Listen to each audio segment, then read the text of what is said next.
रात के करीब 3 बज रहे थे। आधी रात पूरी तरह अपना कब्जा जमा चुकी थी। दिन का उजाला अब कुछ ही घंटों दूर था। अचानक एक चादर ओढ़े एक युवक अंधेरे से उभरता है। उसके हाथ में एक काला मटका था। मटके के इर्द गिर्द लाल लाल धागे बंधे हुए थे। वो युवक धीरे धीरे एक खाली मैदान में पहुंचता है।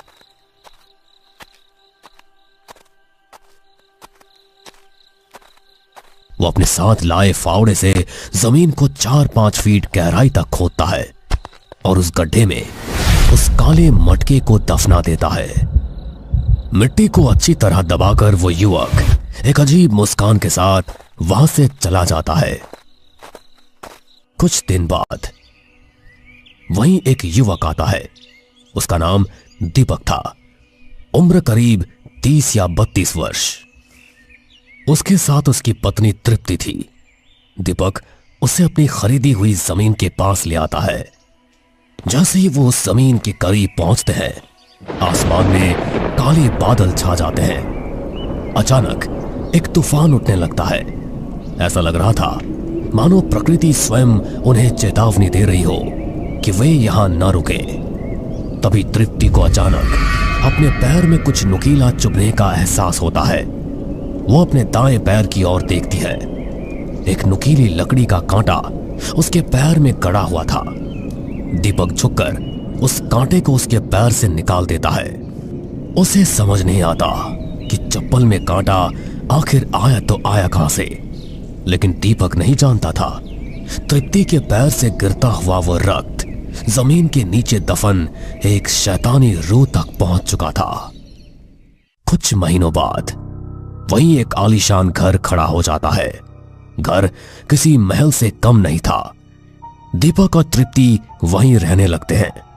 कुछ दिन उनकी जिंदगी ठीक चलती है, लेकिन एक रात तृप्ति अपने कमरे में सो रही थी। अचानक आधी रात को वो अपने बिस्तर से उठ जाती है। वो पागलों की तरह अपने बाल नोचने लगती है।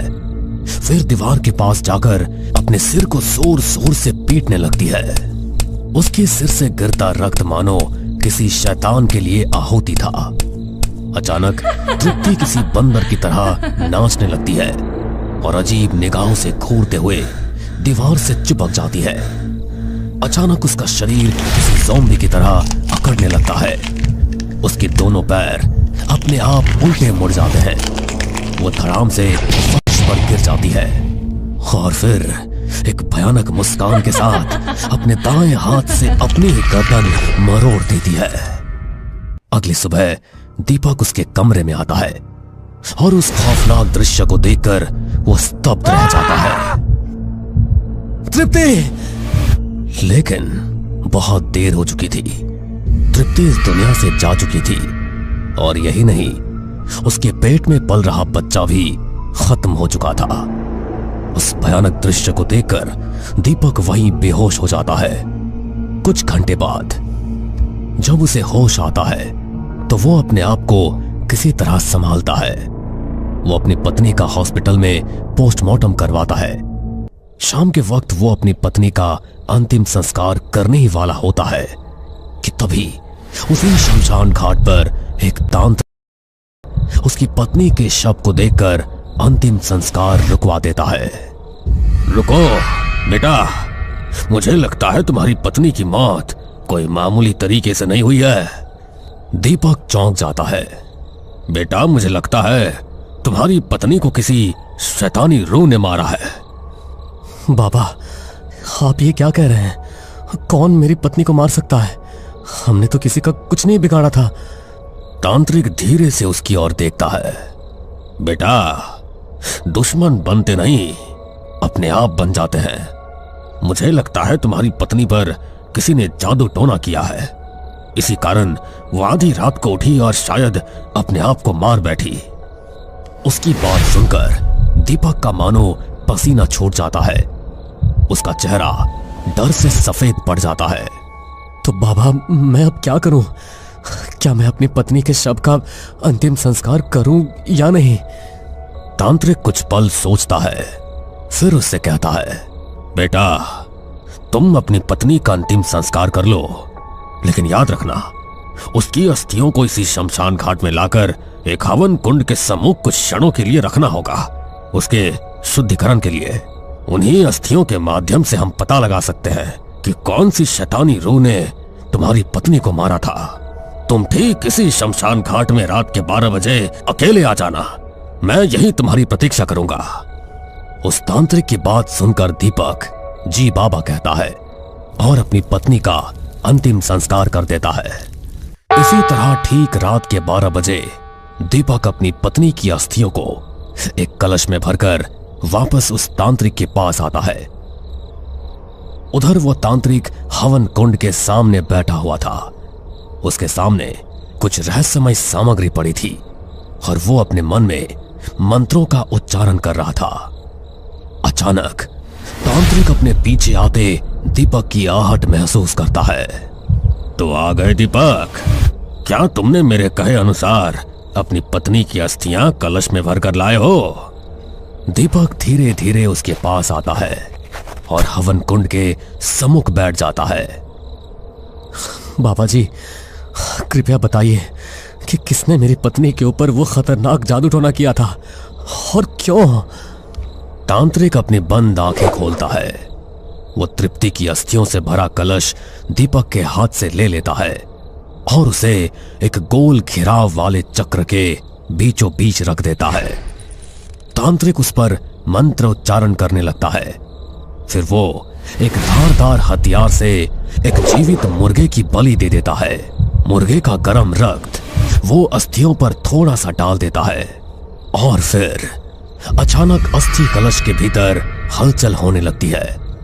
एक शैतानी चीख वहीं गूंज उठती है। अचानक तृप्ति की अस्थियों से भरा कलश आसमान में उड़ जाता है और एक शैतानी रूह को वहीं छोड़कर कहीं गायब हो जाता है। उस खौफनाक दृश्य को देखकर तांत्रिक तेजी से दीपक की ओर देखता है।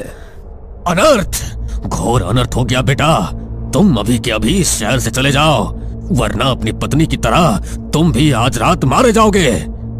दीपक उसकी बात समझ नहीं पाता। बाबा आप कहना क्या चाहते हैं? मैं आपकी बात ठीक से समझ नहीं पा रहा। आखिर आप मुझे किससे अपनी जान बचाकर भागने को कह रहे हैं और क्यों? बेटा, ये समझाने का वक्त नहीं है। तुम्हारे ऊपर महाठुआ लग चुका है। ये सबसे घातक टोना टोटका है। ये तंत्र क्रिया छुआछूत की तरह एक दूसरे पर प्रहार करती है। समझ में नहीं आता कि तुम्हारे ऊपर ठुआ लगा कैसे। तुम तो मुझे बता रहे थे ना कि तुम इस गांव के नहीं हो, तो फिर तुम्हारे ऊपर ठुआ आखिर लगा कैसे?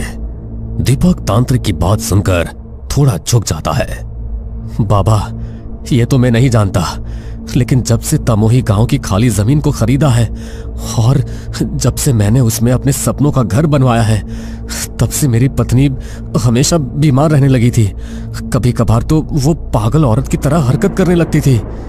मैंने कई प्रोफेशनल डॉक्टरों से उसका इलाज भी करवाया, लेकिन वो बिल्कुल ठीक नहीं हो पा रही थी। उसकी तबीयत की चिंता में मैं अपने काम पर भी नहीं जा पा रहा था। फिर अचानक एक दिन वो मुझे छोड़कर इस दुनिया से दूर चली गई। तांत्रिक कुछ पल चुप रहता है। वो गंभीर होकर कुछ सोचते हुए उससे कहता है, बेटा, क्या तुम मुझे अपना घर दिखा सकते हो जहां तुम रहते हो? जी बाबा। दीपक तांत्रिक को अपनी कार में सामने वाली सीट पर बैठाता है और अपने घर की ओर ले जाने लगता है। लेकिन अचानक कार चलाते हुए दीपक अपना नियंत्रण खो बैठता है। दीपक, ये क्या कर रहा है बेटा? कार को ठीक से चलाओ वरना हम दोनों मारे जाएंगे। अचानक दीपक की दोनों आंखें लाल रंग में बदल जाती है। वो अपने सिर को उल्टी दिशा में घुमा लेता है और उसी क्षण उसकी कार सामने से आ रही एक तेज रफ्तार ट्रक से टकरा जाती है। टक्कर इतनी तेज होती है कि कार के परखच्चे उड़ जाते हैं। तांत्रिक सड़क के दाईं ओर लुढ़कते हुए गिर पड़ता है और बेहोश हो जाता है। तांत्रिक किसी तरह तो बच जाता है, लेकिन दीपक उस खतरनाक हादसे में मारा जाता है। कुछ दिनों बाद तांत्रिक को अस्पताल में होश आता है। वो वहां काम कर रही नर्स से पूछता है तो उसे पता चलता है कि दीपक की 2 दिन पहले सड़क हादसे में मौत हो चुकी है हे भगवान, आखिर क्या दुश्मनी थी उन दोनों की? आखिर किसने उन दोनों पर ठुआ किया होगा? मुझे उन दोनों की मौत का बदला लेना होगा। मैं उन दोनों की आत्मा को मुक्ति जरूर दिलाऊंगा, लेकिन कैसे? इतना सोचकर वो अस्पताल से रेफर होकर एक ऑटो की सहायता से अपनी कुटिया पहुंच जाता है। कुछ दिन बाद तांत्रिक कुछ लोगों से दीपक के घर का पता पूछता हुआ उसके घर पहुंच जाता है। जैसे ही वो घर में प्रवेश करने की कोशिश करता है, उसे बिजली जैसा एक तेज झटका महसूस होता है। वो समझ जाता है कि इस घर में किसी घातक रूह का वास है। वो तुरंत अपने मन में मंत्र उच्चारण करने लगता है और अपनी थैली से सफेद राख निकालकर दीपक के घर पर फेंक देता है। जैसे ही वो सफेद राख घर को छूती है, एक शैतानी रूह जोर से गुर्राते हुए तांत्रिक से बोला, कौन है रे तू? अपनी मौत को क्यों न्योता दे रहा है? भाग जा यहां से, वरना तू बेवजह यहां पर मारा जाएगा। उस आवाज को सुनकर तांत्रिक अपने पांव जमाकर खड़ा हो जाता है। अरे दुष्ट आत्मा, उन 3 मासूम आत्माओं को क्यों मार दिया? आखिर उनकी गलती क्या थी? बता तू कौन है और क्यों उनके घर में वास कर रहा है? हवा में अजीब सी हंसी गूंजती है। देखो तांत्रिक, मैं जो भी हूँ, मुझे जानने का तेरा कोई हक नहीं है, लेकिन तू इतना जरूर जान ले कि मैं अपने मालिक का गुलाम और इस घर का रखवाला हूँ। मेरी इच्छा के बिना कोई भी इस घर पर नहीं रह सकता। सिर्फ मेरे मालिक यहाँ रह सकते हैं। जब तक वो नहीं कहते तब तक मैं इस घर को नहीं छोड़ूंगा। जा, जो उखाड़ना है उखाड़ ले। ए दुष्ट आत्मा, मैं तुझे चुनौती देता हूँ। मैं तुझे इस घर से बाहर निकाल कर ही दम लूंगा, तू देखना। इतना कहकर तांत्रिक अपनी कुटिया की ओर बढ़ने लगता है। तभी उसे आभास होता है कि कोई उसे देख रहा है। आम के पेड़ के पीछे एक काली परछाई हिलती है। तांत्रिक अपने मंत्रों की शक्ति से उस युवक को बंधक बना लेता है और अपने हाथ के इशारे से उसके चेहरे से चादर हटा देता है। तांत्रिक हैरान रह जाता है। वो कोई और नहीं, तमोही गांव का मुखिया गजेंद्र सिन्हा था। अरे दुष्ट गजेंद्र, तूने दीपक की जमीन पर ठुआ क्यों किया था? आखिर उन दोनों से तेरी दुश्मनी क्या है? अरे तांत्रिक बाबा, मैंने इस जमीन पर ठुआ किया था। क्या उखाड़ लेगा तू मेरा? इस बंजर पड़ी जमीन पर मेरी कई सालों से नजर थी। मैं जानता था कि एक ना एक दिन इस जमीन पर कोई शहरी बाबू कब्जा जरूर करेगा। इसीलिए मैंने एक तांत्रिक की सहायता से इस जमीन पर ठुआ करवा दिया था। और देख, मेरे ठुए के कारण ये जमीन मेरी ही रहेगी। मैं एक ना एक दिन इस जमीन को खरीदकर यहाँ पर एक मस्त होटल बनवाऊंगा। गजेंद्र की बात सुनते ही तांत्रिक भयानक क्रोध में आ जाता है। वो अपनी शक्ति से गजेंद्र को हवा में लटका देता है। अरे दुष्ट, तेरी वजह से 3 मासूमों की मौत हो गई। एक हंसता खेलता परिवार तेरे लालच के कारण कुछ पलों में नष्ट हो गया। तेरी यही इच्छा थी ना कि इस दीपक के घर पर कोई ना पाए? रुक। इतना कहकर तांत्रिक गजेंद्र को हवा में बड़ी बेरहमी से सजा देता है। वो उसके शरीर को अपनी शक्ति से 5 टुकड़ों में तब्दील कर देता है और उन टुकड़ों को दीपक के घर की खाली जमीन में दफना देता है। फिर क्रोध भरे स्वर में वो जमीन को श्राप देता है। ये जमीन कभी भी लालची आदमी के हाथ नहीं आएगी। यहाँ कचरा फेंकने की डंप जगह बनेगी। रईस और गांव वाले अपना कूड़ा कचरा यही डालेंगे। इतना कहकर तांत्रिक उस मुखिया की आत्मा को दीपक के घर में उस शैतानी रूह के साथ अपनी शक्ति से बांध देता है और इस तरह वो जमीन किसी के हाथ नहीं आती। जो भी उस बंजर पड़े घर को उजाड़ने की कोशिश करता, वो तड़प तड़प कर मर जाता। कुछ सालों बाद वो जगह टूटकर एक बड़ा कचरा फेंकने का स्थान बन जाता है।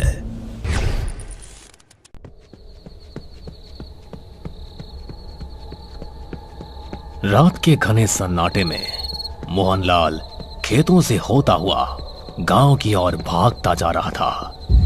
उसका चेहरा पूरी तरह से पसीने से भीगा हुआ था और चेहरे पर मौत का खौफ साफ नजर आ रहा था। खेतों में पतले रास्ते के दोनों ओर मक्के की फसल में हलचल हो रही थी, जैसे मोहनलाल के साथ साथ भी कोई दौड़ रहा हो। वो नजर तो नहीं आ रहे थे, लेकिन उनकी आवाजें मोहनलाल को और जोर से भागने के लिए मजबूर कर रही थी। काका, हम भूखे हैं। हाँ काका, हमें भूख लगी है और बिना आपके खून के हम आपका पीछा नहीं छोड़ेंगे।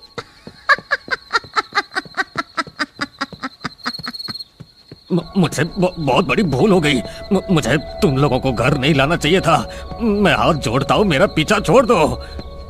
तुम्हारे जिंदा रहते तो ये पीछा नहीं छूटने वाला काका। किसी तरह मोहनलाल गिरता पड़ता अपने घर पहुंचा। पूरे गांव में सन्नाटा पसरा था और मोहनलाल अपने घर का दरवाजा जोर जोर से पीट रहा था। रानी, दरवाजा खोल। वो दोनों मनहूस मेरे पीछे लगे हैं, जल्दी कर। अरे मैं ही हूँ। रानी, जो कि मोहनलाल की पत्नी थी, वो जाग भी रही थी और सुन भी रही थी, लेकिन उसने दरवाजा नहीं खोला। आखिरकार काफी देर दरवाजा पीटने के बाद मोहनलाल की एक दिल दहला देने वाली चीख निकली, जिसने गांव की खामोशी को तोड़ दिया। अगले दिन गांव वालों ने मोहनलाल की कटी फटी लाश उसके दरवाजे पर बिखरी देखी। किसी ने बड़ी दरिंदगी से उस शरीर को नोच कर खाया था। रानी और मोहनलाल के बच्चे फूट फूट कर रो रहे थे। ये घटना आज से लगभग 2 महीने पहले की है, जब मोहनलाल कर्ज की वजह से काफी परेशान था। उसने गांव के जमींदारों और बैंक से काफी सारा पैसा लिया था, मगर अब तक उसका ब्याज इतना ज्यादा हो चुका था कि अगर वो अपनी सारी जमीन भी बेच देता तो भी कर्जे से मुक्त होना नामुमकिन था। एक दिन गांव के बगीचे में टहलते हुए उसने ये बात अपने दोस्त संगम से बताई। संगम, मैं कर्जे में इतना डूब गया हूं कि कुछ समझ नहीं आता। आए दिन कर्जदार परेशान करते हैं। अरे कहां से लाऊं मैं इतना पैसा? आत्महत्या के सिवा कोई दूसरा रास्ता मुझे नजर नहीं आता। एक रास्ता है मोहन, मगर क्या पता तू कर पाएगा या नहीं। कौन सा? तुझे चटिया मटिया को साधना होगा, फिर तेरे पास अंधा पैसा होगा। चटिया मटिया यानी वो दोनों बच्चों की प्रेतात्माएं? अरे वो सिर्फ कहानियां है संगम, ऐसा सच में कुछ भी नहीं है। अरे बिल्कुल है मोहन। यहाँ पड़ोस के गांव वाले शमशान में एक पागल बूढ़ा रहता है, जिसने चटिया मटिया को साध रखा है और अपने मन चाहे काम करवाता है।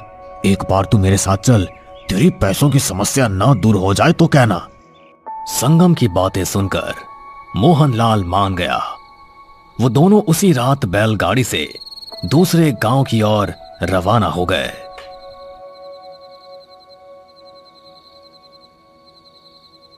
शमशान घाट के किनारे एक झोपड़ी के अंदर एक पागल सा बूढ़ा खाट पर बैठा था। उसके पास ही जमीन पर मोहनलाल और संगम बैठे हुए थे। मोहनलाल अपना पूरा दुखड़ा उस बूढ़े को बता चुका था, जिसे सुनने के कुछ देर बाद ही बूढ़े ने अपनी चुप्पी तोड़ी। तेरी मुश्किल का हल तो तुझे मिल जाएगा, लेकिन उसके लिए जो कीमत चुकानी पड़ेगी, क्या वो तू दे पाएगा? बाबा, क्या कीमत चुकानी पड़ेगी? शुरू में तो कुछ भी नहीं, मगर जैसे जैसे वक्त बीतेगा मांगे पूरी करने के लिए जिगरा बड़ा करना पड़ेगा। ये एक तरफा रास्ते जैसा है। मैं हर कीमत चुकाने के लिए तैयार हूं बाबा, बस मुझे इस कर्जे से मुक्ति मिल जाए। ठीक है तो सुन, चटिया मटिया भाई और बहन है जिनकी मौत आज से कई 100 साल पहले हो चुकी है, मगर उनकी आत्माएं आज भी जीवन और मृत्यु के बीच उलझी हुई है। उन्हें बस भोजन और मनपसंद चीजें चाहिए, बदले में वो हर मांग पूरी करने की ताकत रखती है। बस ये कौन सी बड़ी बात है?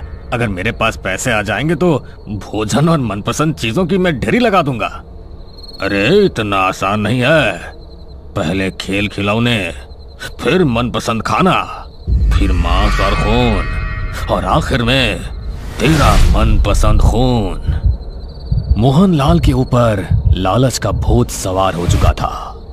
उसे अकूत दौलत चाहिए थी, जिसके लिए वो कोई भी कीमत चुकाने को तैयार था।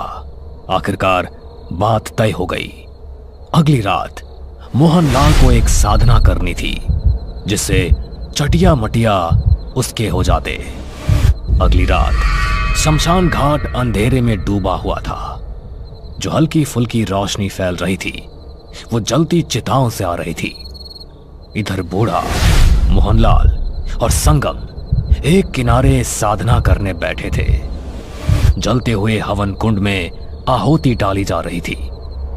फिर मुर्गे की बलि चढ़ाई गई और आखिर में चाहिए था मोहनलाल का खून, जिससे चटिया मटिया उसकी महक पहचान सके। मोहनलाल ने तेज धार चाकू से जैसे ही आहुति में अपना रक्त चढ़ाया, वहां दो बच्चों का हंसना और धीमी आवाज में बोलना सुनाई देने लगा। देख देख मटिया, हमें कोई लेने आया है।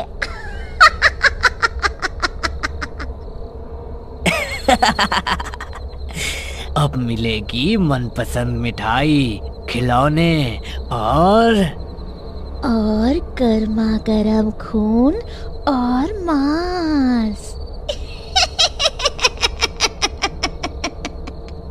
शरीर की हड्डियों को जमा देने वाली इन आवाजों को सुनकर मोहनलाल और संगम बुरी तरह डर गए। डरा हुआ मोहनलाल बूढ़े से बोला, क्या ये चटिया मटिया की आवाजें हैं? वो दोनों तो कहीं नजर नहीं आ रहे। बूढ़े ने एक तरफ इशारा किया।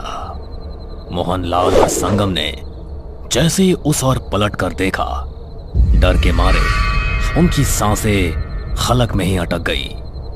सफेद दुबला पतला शरीर, लाल लोमड़ी सी आंखें, पैने नुकीले दांत और काले होंठ, सच में दोनों पिशाच के बच्चे नजर आ रहे थे। वो दोनों कूदकर संगम और मोहनलाल के कंधे पर सवार हो गए। संगम और मोहनलाल बुरी तरह घबरा गए। फिर बूढ़े ने कहा, तुम दोनों डरो मत। तुमने इनकी साधना की है। ये तुम्हें तब तक नुकसान नहीं पहुंचाएंगे जब तक तुम इनकी मांगे पूरी करना बंद नहीं करते हो। फिर बूढ़े ने मोहनलाल को पत्थर की दो काली गोलियां दी और बोला, मेरी बात ध्यान से सुनो। घर के किसी हिस्से में मिट्टी का एक छोटा घरौंदा बनाओ, जिसमें खाने और पानी की सुविधा रखो। उसी घरौंदे में ये दोनों मिट्टी की गोलियां रख देना, और कोई भी मुराद रात 12 बजे के बाद ही मांगना। मगर ध्यान रहे, ये छलावा भी करते हैं। कभी तुम्हारा या तुम्हारे बीवी बच्चों का रूप बनाकर भी दिखेंगे, पर नुकसान नहीं पहुंचाएंगे। बस मैंने जैसा कहा, इनकी कोई भी मुराद अधूरी मत रखना। मोहनलाल ने बूढ़े की बात को अच्छी तरीके से समझ लिया था। फिर दोनों बूढ़े से विदा लेकर रातों रात अपने गांव की ओर रवाना हो गए। अगली रात मोहनलाल ने अपने घर के आंगन में एक छोटा मिट्टी का घरौंदा बनाया, जिसके अंदर उसने कुछ खाने पीने की चीजों के साथ वही दोनों पत्थर की गोलियां रख दी, जिस पर उसकी पत्नी रानी ने पूछा, ये घरौंदा किस लिए बनाया जी? और इसमें आप ये सारी चीजें क्यों रख रहे हो? अरे धीरे बोल, यही हमारा सोया हुआ भाग्य जगा सकता है। आने वाले 1-2 दिन बिल्कुल खामोशी से गुजर गए, मगर तीसरी रात जब मोहनलाल और उसका परिवार सो रहा था, तभी घर के आंगन से बच्चों जैसी आवाजें सुनाई देने लगी। काका, ओ काका, हमें भूख लगी है, कुछ खाने को दो ना। हाँ, हमें मिठाइयाँ चाहिए और खिलौने भी।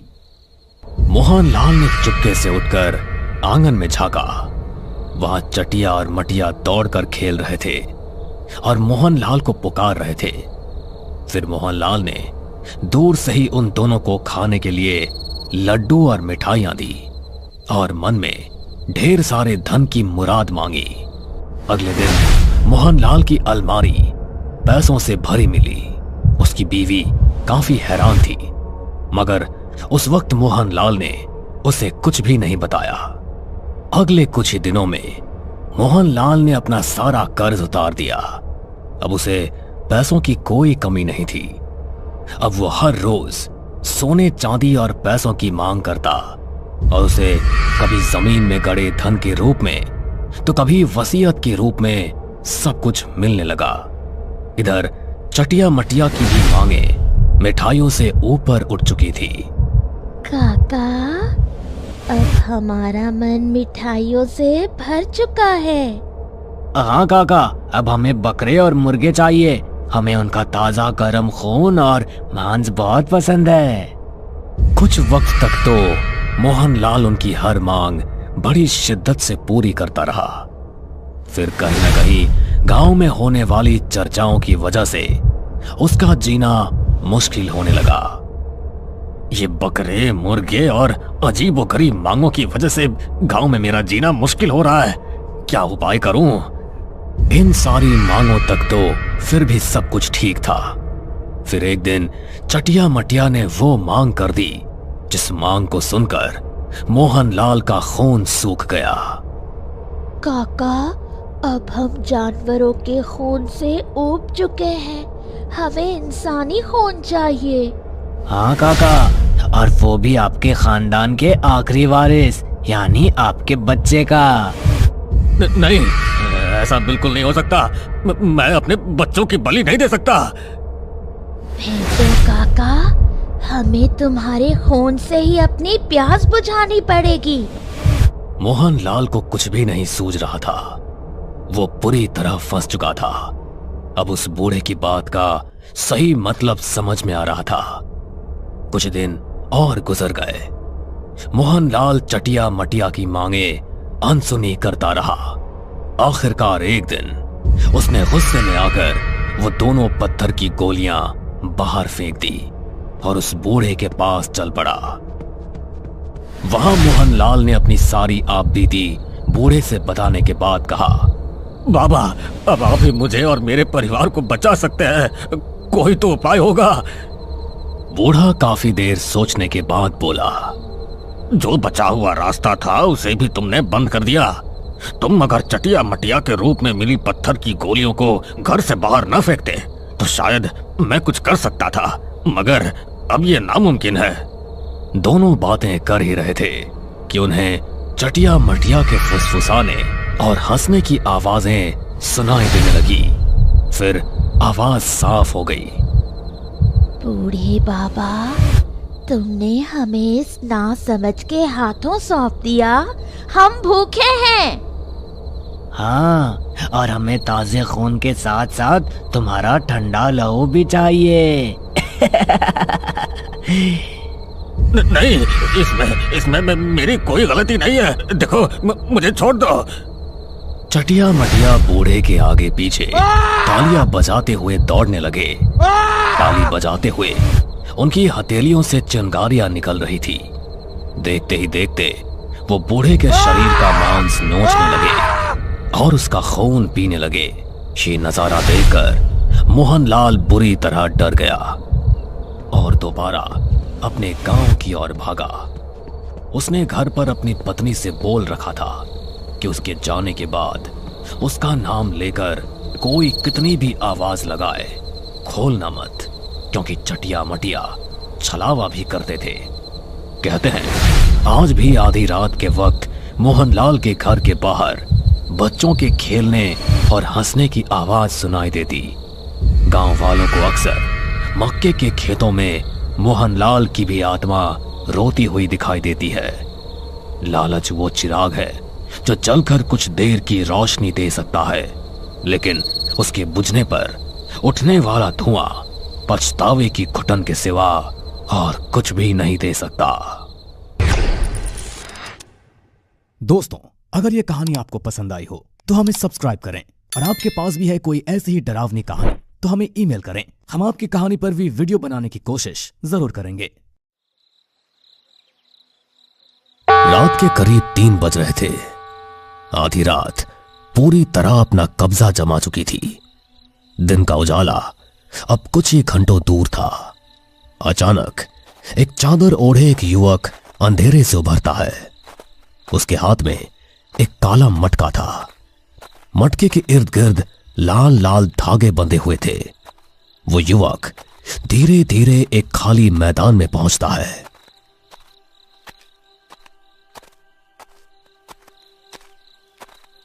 वो अपने साथ लाए फावड़े से जमीन को 4-5 फीट गहराई तक खोदता है और उस गड्ढे में उस काले मटके को दफना देता है।